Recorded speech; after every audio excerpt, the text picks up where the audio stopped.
Ikkinchi misol. X kvadrat qo'shilgan y kvadrat 25.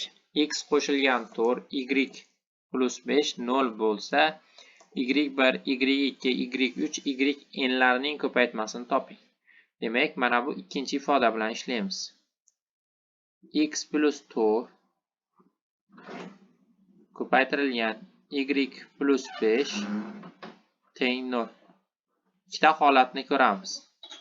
Birinchi holatda x qo'shilgan 4 0 bo'lgan holatda x minus 4 ga teng bo'ladi.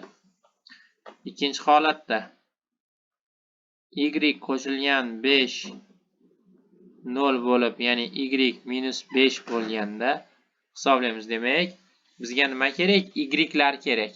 Demak, y minus 5 ekan, bittasi. Ikkinchisi x minus 4 bo'lganda y necha bo'la oladi? Shu haqida gaplashamiz.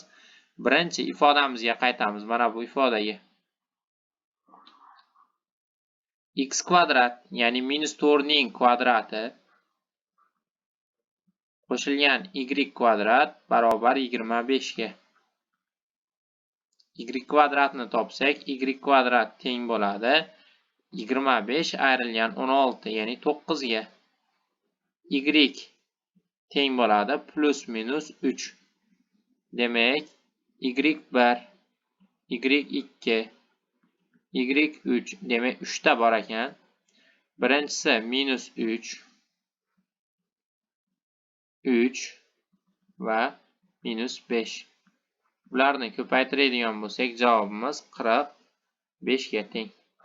Javob 45.